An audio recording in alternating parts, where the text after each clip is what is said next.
got a lot of different things to talk about, but most of all, a tale of two halves. Once again, just the inconsistency of this team, the high highs and the low lows. The reason you have to now, I'm gonna tell you, Avery, for this season especially, you really do have to be buckled up because it's like riding a freaking roller coaster.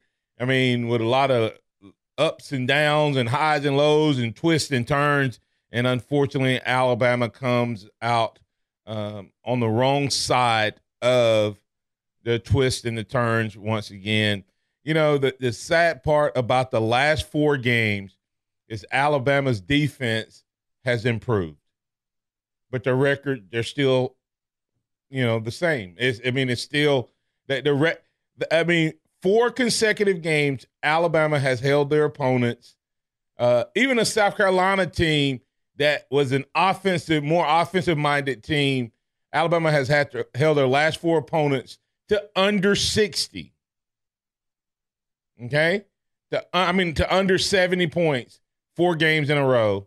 And if you had told me that with the way we had been playing offense before that, I would have told you we'd be at least three wins, if not 4. And we easily could have been 3-1 and could have and should have, in my opinion, the 2 home games that we've lost, we could have won both of them because down the stretch at home, if you have a lead or you're within striking distance, a good basketball team, a well-coached basketball team closes out the game with the victory.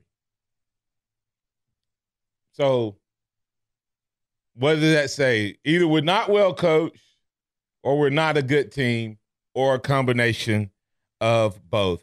On yesterday, Kevin Smith said, we just don't have a guy at the end of the game who can get it done.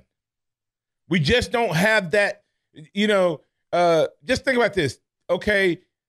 And I don't watch a lot of other SEC schools, okay? And so I may not know the guys' names, but I can tell you numbers. Last night, when the game was on the line, what did Auburn do? We tied it up 60-60, and they put Lil Man to work. Harper, right? Isn't that his name? Yeah. They put him to work. Isolated. Okay, if they're going to isolate like that, and that's what they're doing, don't stay in man-to-man. Just go to zone, put Dante right freaking in front of the basketball goal. Right? Somebody tell me. Somebody help me out. If the team drives, they drive and he finishes, or they drive and he kicks it out to the three-point line because you come off on help defense and man coverage, can you not go to – I'm not a basketball guy. So let's keep in mind, this happened twice. Yeah, and the last time we stood there and let them dribble for 25 seconds, and no one was even coming. I'm going to tell you this. If I am in man, they're going to have to hit a 3 to beat me at the end. They're not going to get a layup off the glass when I got a shot blocker in Dante Hall. I'm going to be like, Dante, when he goes to the goal, you sprint to the goal and you block his shot. But do not give him a layup. I mean, if you're gonna stay in man, just okay, somebody tell me this. How many times did Auburn hit threes because we collapsed our man defense and they hit a wide open 3? A lot. Okay. A lot. Okay. So the one time at the end of the game, 2 possessions in a row, we didn't come over and help. We just let him. He was only passing it because we helped. So all you had to do was tell the guy who had the man, they were going to kick it to the corner 3. Just drop down and help. When that man helped, the next man drops down and cover that corner 3.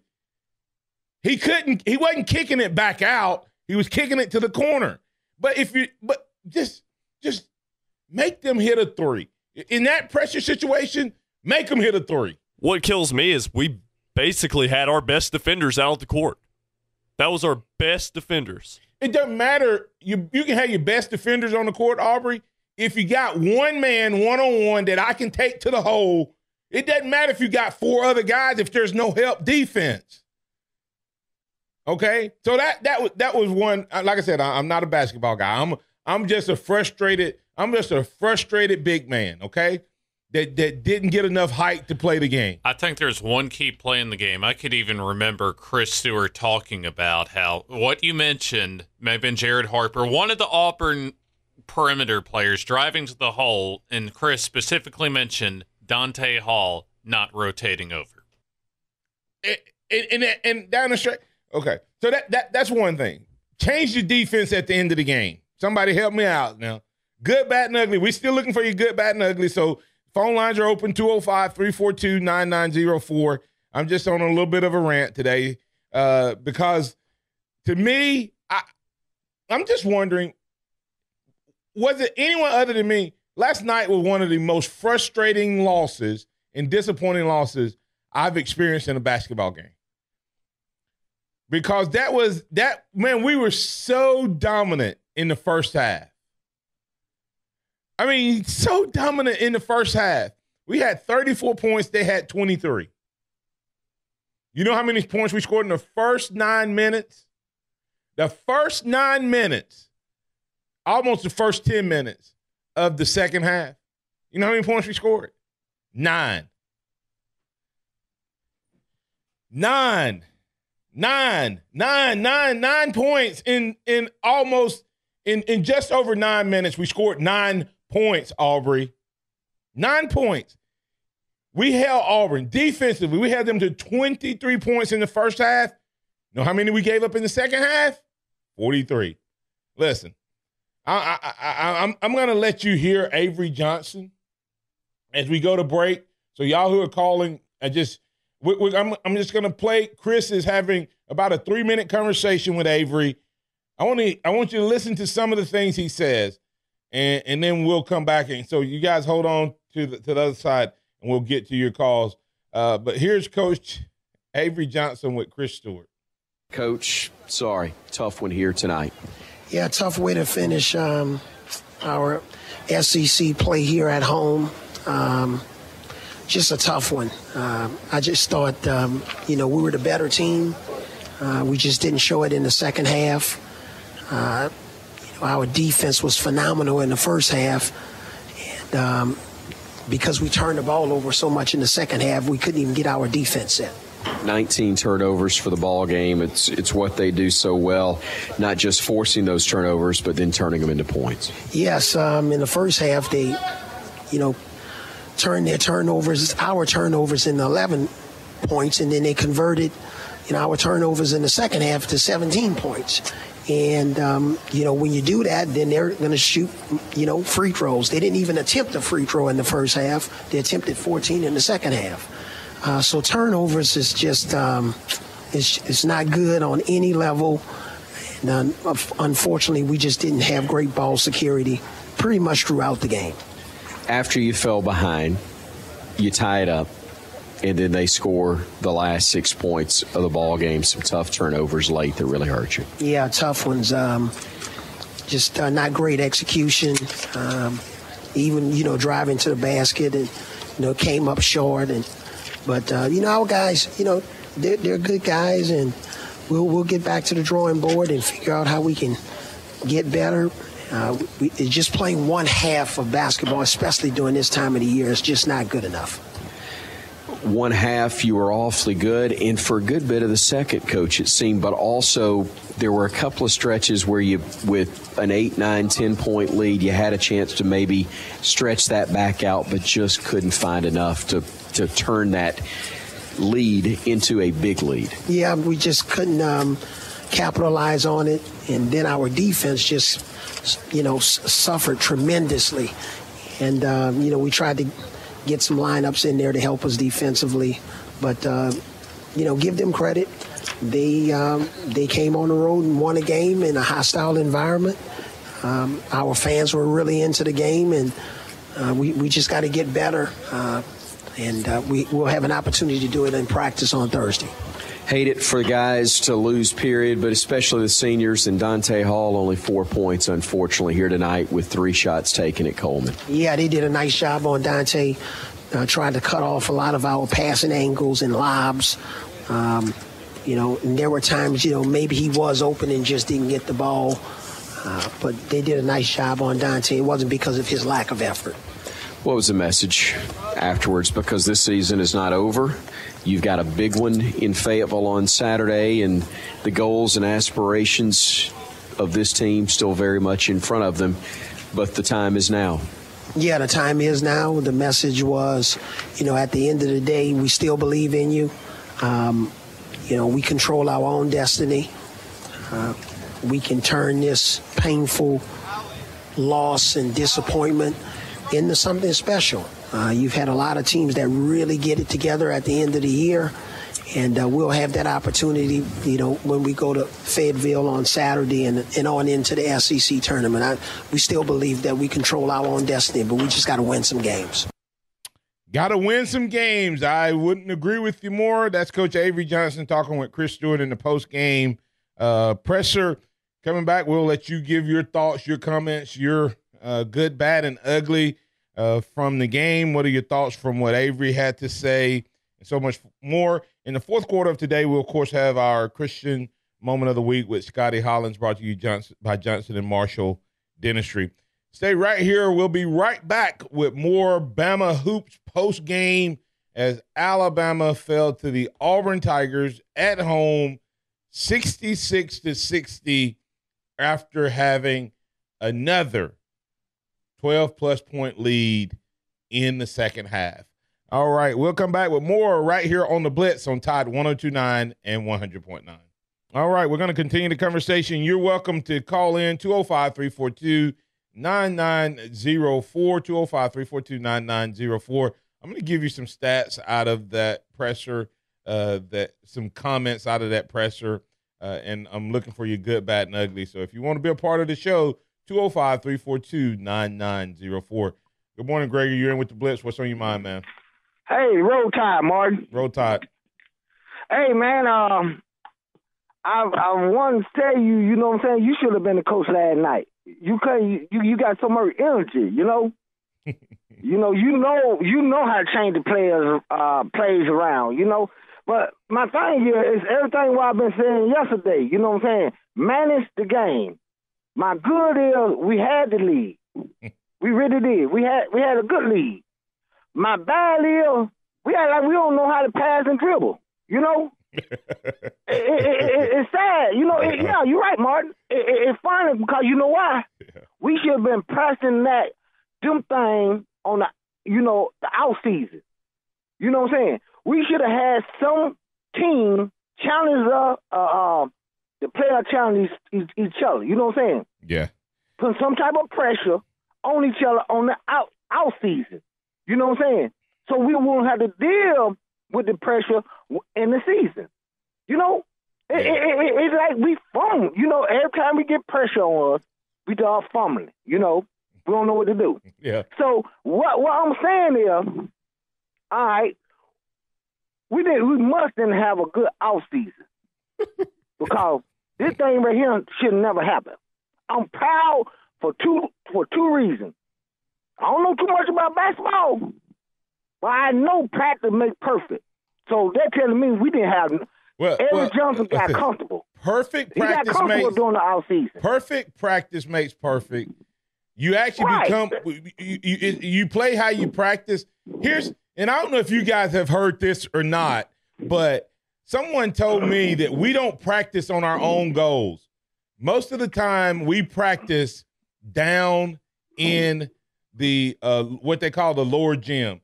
So even when we're at home sometimes we don't even we're a lot of times our practices aren't happening on our court. So I don't know if that's true or not, but I had someone tell me that knows how Avery runs things, said that Alabama basketball doesn't practice on their home goals very often. And, that's kind of an NBA thing. And so, but you got anything else for me, Greg, before I let you go? Oh, yeah, man. I keep on telling y'all, man, it's an easy fix to me. You know what I'm saying? It got to start in the inside. You know what I'm saying? We got the quality team. Why should we have the quality players and we can't train them good enough to win these type of games? That's all I got to say. I've been saying it all season. Roll Tide. Roll Tide. All right. Yeah, Gregory mentioned something about practice. And like I said, someone told me, sit in my office, used to be a part of the basketball program, and now they have some contacts inside the program, said that Alabama does not practice on the court of Coleman Coliseum. Most of their practices are in the lower gym. Now, that doesn't seem like that big a deal. Why would you do that? Your goals become like road goals.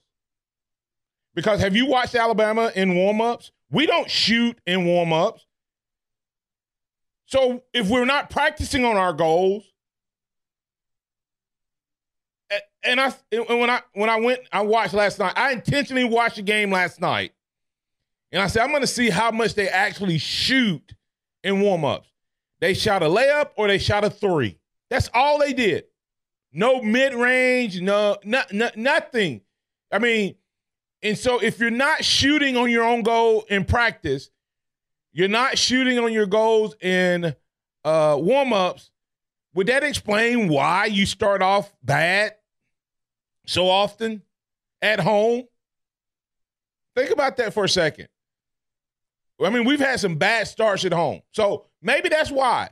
But anyway, good, bad, and ugly. You can call, give me your good, bad, and ugly, 205-342-9904. Robert Saucier saying with 102 left, down by only 2, and coming out of a timeout, what did we do? 3 exclamation points, 4 question marks later, turn the ball over with 3 more exclamation points. We drive to the basket, and in tight coverage, he loses the ball instead of kicking out, 3 more exclamation points, and then with about 5 H's. Okay? Now, here's my thing. How do you call a timeout and then you come out and your play call is for the freshman to dribble the ball and go to the hole? You could have yelled that from the sideline, coach. Hey, Kyra, I want you to isolate. We called timeout and didn't have a play called. I mean, maybe if we had that timeout left, no, it wouldn't have mattered. We didn't play good defense down the stretch either. So, good, bad, and ugly real quick. TJ Watson says, good, Bama's focus and dominance for 30 minutes. Not quite 30 minutes. We had 20 minutes in the first half. In between the 12-minute and the 16-minute timeout, and give or take a minute or 2 on each side, they had an 18-2 run. So we had about 24 minutes of dominance. And it doesn't really matter because you played so bad for 4 minutes that it wiped out. It wiped out the entire 20-something. Now, we didn't give up the lead until 30 minutes. But we lost the game in a 4-minute window between the under 16 and under 12 timeout and give or take a few seconds on each side. They had an 18-2 run. So bad 10 minutes that we weren't focused. Ugly, how terrible we're during those 10 minutes where we lose focus. So anyway, let's see what Pat has to say, and then I'm going to give you some thoughts and comments as well. Hearing with the Blitz, Pat, what's on your mind? Good morning, Martin. Good morning. Hey, did we just dance our way into the NIT? Huh? Did we just dance our way into the NIT? I don't know, but last night my daughter's a senior, and we were walking out of Coleman Coliseum, and she was like, "Oh man, the next time I'm here, I'll be graduating." I said, "Well, maybe not." I said, "We could be coming back for a home game in NIT." Yeah, exactly. Man, hey, I mean, it's just to lose one like that. I mean, yeah, when the games that we've gotten blown out, that we've been beat from the get-go is one thing. Yeah. But to get beat like that by Auburn was last night the most is unacceptable. That was my now I'm talking about Mark, not from a terms of a big game and importance of games, but just knowing you're against your rival. It's a must-win situation, and you dominate for so long. Was that your most that was my most disappointing loss I can remember in a long time watching a basketball game. Yeah, absolutely. That's what I'm talking and Kevin about. Smith and Kevin Smith points out something on top of that. And we were hosting Trenton Wofford last night. I don't know if you know it. He was in the building last night, and so to lose that type of game with him sitting there, I know one of the times he was there we beat Kentucky. So if we could have kept off beating Kentucky while he was there and beating Auburn while he was there, the best team in the SEC as far as tradition and your rival, that could have helped us with recruiting. Yeah, I just wanted to show Auburn why, they shouldn't have hired Bruce Pearl. I mean, it's horrible. Now, the Auburn fans get to talk about beating us, but the Auburn fans have to be as disappointed with their season as, I don't see how they're any more excited about what he's done in their season than what we have. They were a top 10 team talking about Final Four, and the reality of it is they should have walked out last night 9-8 in the SEC last night. Their season, in my opinion, based on expectations, they're probably just as disappointed if I was an Auburn fan. But when it comes to the in-state rival, they can say, they can guarantee they can go and brag that, if they sure enough pushed Alabama right into the NIT. Well, if we win against Arkansas, we're gonna make it. Oh, yeah. We're not gonna dance into the tournament. We're gonna limp in. Limping in's better than nothing. I agree. I ain't so sure this team can beat Arkansas. Well, let me tell you. I guarantee you this team can beat Arkansas. It's just Gordon, will they do it? This team, the irony of this basketball team, Pat, is that they're good enough to beat a lot of teams. That's what hurts my feelings. Yeah, that's right, because you're not looking at in times past, under Grant and early in Avery's career, we lost some games, but we weren't the better team. Okay? We lost games last year and the previous 2 years and under Grant where we were not the better team. Now, we played spurts and moments where we looked like the better team. We're losing games this year where we're the better team. We have about 4 or 5 games where we were the better team, all but small spurts of the game. But when we're bad, we're as bad as you can be. I know it. Isn't it crazy? All right, Martin, hope to get to see you soon, my buddy. Have a blessed day. Bye-bye. Robert Saucieres told me, he didn't tell me I've been drinking, but he told me maybe I look like I have. He said, "What? Are you kidding? There's no way they're beating Arkansas on the road." That's exactly why Alabama wins Saturday. I mean, that's it. This Arkansas team is not as good as the South Carolina team we beat on the road. That South Carolina game is the only game where I have seen us play an entire 40 minutes, just play ball. I mean, to me, that was the most complete game, offensively, defensively, that we've had. Can they put it together? I don't know. But I'm telling you, this team is good enough that if they play, they can beat a lot of teams. They can even win some games in the SEC tournament and win in the if they play. I just don't know if they can. So coming back on the other side, I'm going to give you my final thoughts, give you my good, bad, and ugly. And I do want to call out the officiating. Oh God, it was some bad officiating. And I saved that to the end because I didn't want to blame the officials for the loss, because that's not what lost the game. We could have extended the lead if the officials hadn't been so bad, but They didn't cost us the game. That was our effort and play on the field. I'll give you my final thoughts when we come back. Universal Oil and Facial Surgery 2-minute warning coming up here in just a moment, right here on Tide 102.9 and 100.9. You're back in with the Blitz on Tide 102.9 and 100.9. All right, getting ready to give you some rundown. All right, we had Coach Avery Johnson speaking to Chris Stewart. In a 3-minute segment, he had said the word half probably 7 times. You cannot describe your basketball team in first half we did this, second half we did that, second half we did this. All right, the first half of the Alabama game. Second half. First half, Auburn got 11 points on turnover, 17 points. Okay, I'm finna give you something that shows you the blowout of a game. 38 points. 11 in the first half, 17 off of 19 turnovers. Did you hear that? That means they scored on every turnover. Okay? Think about 19 turnovers. That means that they average a 2-point shot. Of course, some of those led to threes. Some of those were threes, so they didn't hit every bucket, but they pretty much average 2 points per turnover. Now reverse that.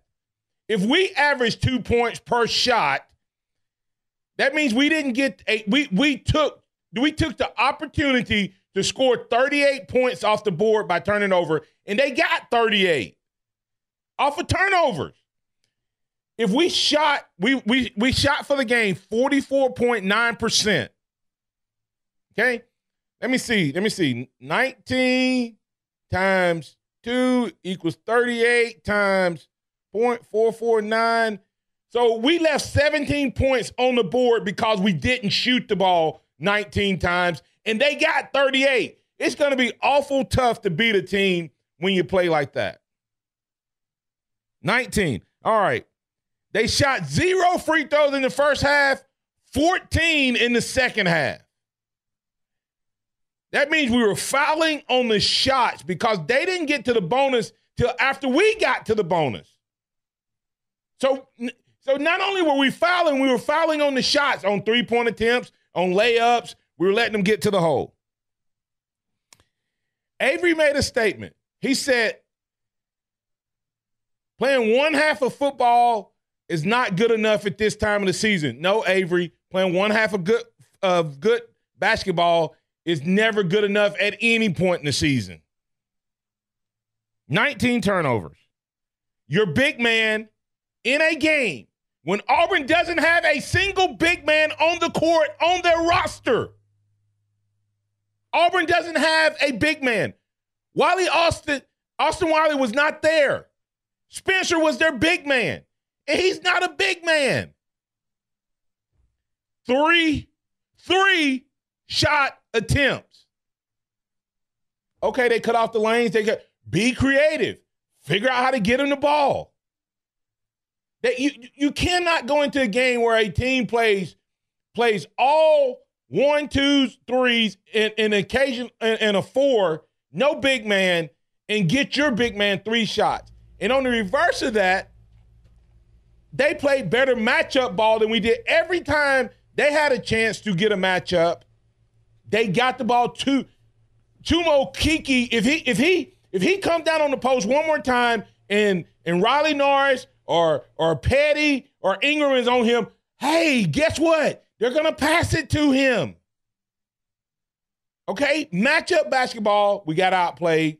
We got outcoached. And with 1 minute to go, we call a timeout, and we come out of the timeout with a isolation dribble play. Okay? So that James, you had something. Go ahead. You know, you talk about, and correctly so, by the way, the points off turnovers. Auburn practically taking advantage of every Alabama turnover in the second half.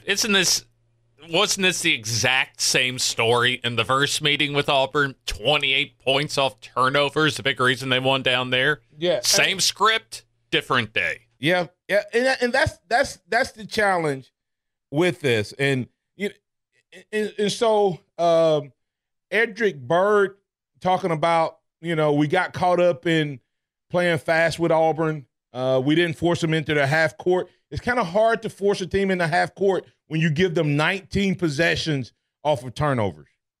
I mean, it's just they're going to get a lot of run-out threes, run-out buckets, run-out layups. So it's just – I don't know.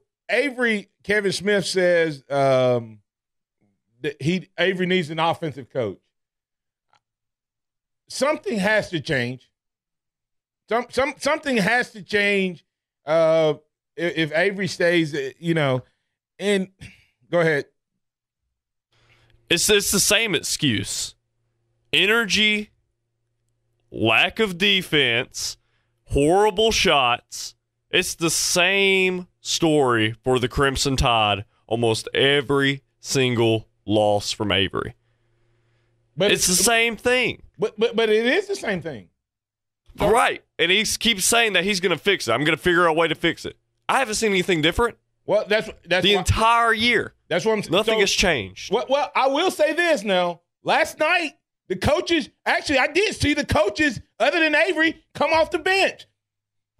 But it was after Auburn went on an 18-2 run. Make you should be coaching them up when they're winning and keeping their energy high instead of waiting till they're losing.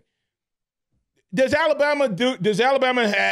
it a different result if Dazon doesn't get injured and we have another ball handler in at the end of the game? I don't know, but I just close with this. There was several good, bad, and ugly. And I have to, unfortunately, this is the thing. This is what I at the game I put good, effort. This is all at halftime. I go, effort, unbelievable. Ball movement, hustling on defense, taking the right shot, making an extra pass, swinging the ball, reversing the ball. All of that happened in the first half.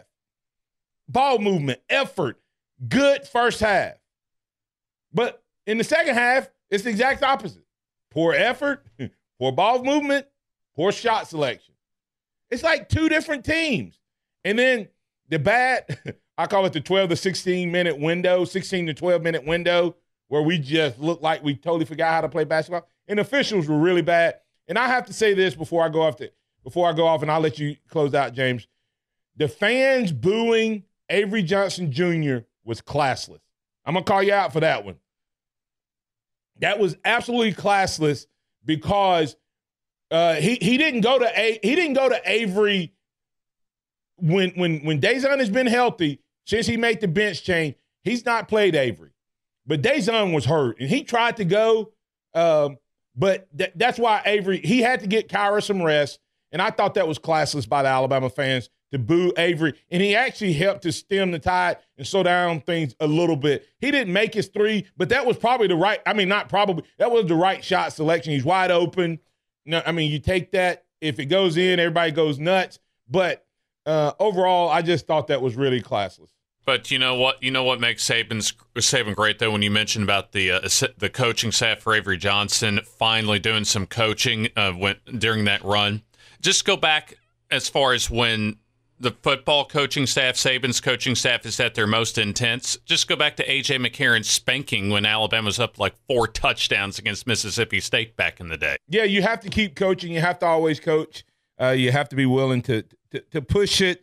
Alabama just not able to get it done. Can they get it done against Arkansas? We'll talk about that on Friday. It's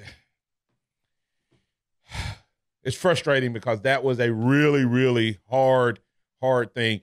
I was about to get out of here for break, but Donald just got in. Donald, you're getting in just under the wire. Figure you want to talk a little bit about basketball. I'll give you about 60 seconds, man. Knock it out.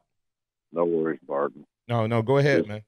This team is the least deserving of any team I've ever seen in Alabama basketball that deserves to be in the tournament. They've got to fill out the bracket with 68 teams. I've already seen brackets this morning that have Bama still in the tournament, even after last night. But they've got to fill out the bracket with 68 teams. This team is poorly coached, no effort. In the end, they have no heart at the end of the game. They're a bunch of wimps. They get punched in the face, and they fold up and quit. And then at the end of games, it's been done all year. It's been proven over 30 games. This team needs to be an example for the future of how not to finish games and how to be a winner. That would definitely. I mean, the majority, with the exception of a couple of games this year, we've had a double-digit lead in all of our losses. Mm-hmm. Which is that's an amazing stat, which tells me is either conditioning, mental, or a combination thereof, and you have no go-to guy. You look at Tennessee, they're going to go to Williams. You look at Kentucky, they're going to go to P.J. Washington. Auburn's going to go to Harper, and I can go on and on. Mississippi State's going to go to I forget the twin Q. Yeah. I mean, every team has that except for us. We don't have a go-to guy that okay, he can knock it down or he can finish at the rim. And you have to have that when you play close ball games and you play low-score ball games. Well, I'm going to tell you this. Don't be surprised if they go to Arkansas and they find a way I'm to not win gonna that game. I'm not going to be surprised if we win it by 10. Because Actually, Donald. But just remember one thing. Avery Johnson needs to go. This program is no better than it was, frankly, the first year he was here. The record spells it out. I don't care if they made the tournament last year. Don't care. They're no better. He is a lousy end-of-game coach. And there's no excuses for what they're doing. And after the season is over, I do believe Greg Byrne needs to evaluate the program, and I think they need to let him go because he is just not taking this program anywhere close to where it should be. And the way this team has played the last two games, I don't care about the effort. The effort's been there. That's fine, but that shouldn't even be an issue at this time of year. Yeah. But the fact of the matter is that Avery Johnson has not taken this program and done anything with it to make it better. And it's still at the same level it's been over the last 5 or 6 or 7 years. I'll go back even to 2008. You go back. Go ahead. I'm going to have to let you take about 15 seconds to wrap up. I'm sorry. I got to get to my next guest, but go ahead. No problem. That's okay. Thanks for the time, and y'all have a great day.